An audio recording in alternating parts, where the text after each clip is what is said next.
সর্বকালের সমাপ্তি, আনন্দের মাঝেই বেদনা। সকাল সকাল এত দুঃখজনক ঘটনা শুনতে পাবো আসলে ভাবতেও পারি নাই। দুনিয়াটা আসলে ক্ষণস্থায়ী, আসছি একদিন ফিরে যেতেই হবে যেখান থেকে এসেছি। তারপরও আমরা এই ধরনের ঘটনা সত্যিই হবে শুনলে ভীষণ কষ্ট লাগে, খারাপ লাগে। যদিও আমার কিছু না, কিন্তু দেশ জাতি আজ মনে হয় সবাই শোকাহত। কষ্টের মাঝেও আনন্দ। আমার বোনের আজকে রেজাল্ট দিয়েছে, আমি একটা রিল আপলোড করেছি। তো আসসালামু আলাইকুম এভরিওয়ান, সবাই কেমন আছেন? আলহামদুলিল্লাহ, আল্লাহ রহমতে আমরা ভালো আছি।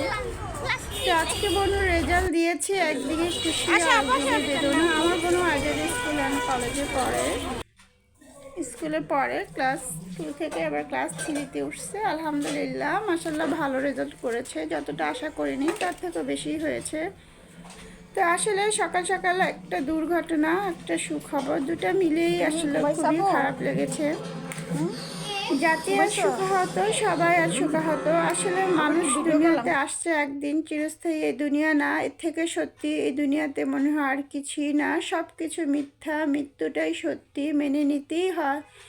যতই বেদনা কষ্ট থাকুক না কেন, তারপরে মনের কোণে কোথাও একটু দুঃখটা থেকে যায়। শুনে ঘটনাটা সত্যি এতটা খারাপ লেগেছে। সবকিছু দিয়ে বানাতে পারবেন। আসলে কিছুদিন ধরে অসুস্থ অসুস্থ এই কথা শুনে আসতেছি, তারপরে মনে হয় যে আসছে ভালো লাগতো।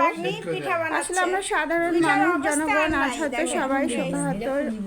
আল্লাহ ওনাকে জান্নাতুল ফেরদৌস নসিব করো। দুনিয়াতে যত যা হয়েছে না কেন সব দুনিয়াতে কোনো মানুষের ফেরেশতা না, ভুল ত্রুটি নিয়েই মানুষ মাত্র ভুল থাকবে। আর ভুল থাকে না হয়তো শয়তানের, তাই ভুল মানুষ মাত্রই থাকবে। যতই ভুল থাকুক না কেন, আল্লাহ যেন ওনাকে সবকিছু ক্ষমা করে জান্নাতুল ফেরদৌস নসিব করে, এই দোয়াই করি।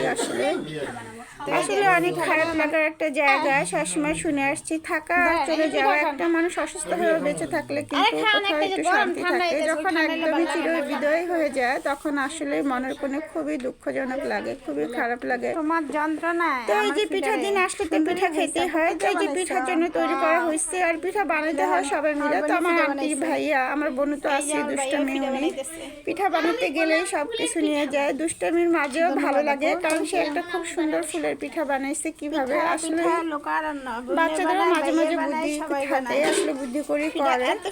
এই যে পিঠা বানাচ্ছে, এখানে আসলে হাসি কান্না দুঃখ থাকবে, তারপরে জীবনকে এগিয়ে নিয়ে যেতে হবে। জীবন তো আসলে এক জায়গায় কখনোই থেমে থাকে না, দুঃখগুলো মনের মাঝে থাকবে, তারপরে কিছু এর ভিতরে আনন্দ খুঁজে সামনে জীবনকে এগিয়ে নিয়ে যেতে হবে। তো এই সিনারিটা আমার রাতেরবেলা ছিল। রাতেরবেলা আমরা আসলে প্রচণ্ড শীত পড়েছে, দেখা যায় শীতের দিনে যত তাড়াতাড়ি খেয়ে কম্বলের নিচে যাওয়া যায় সেটাই মনে হয় ভালো।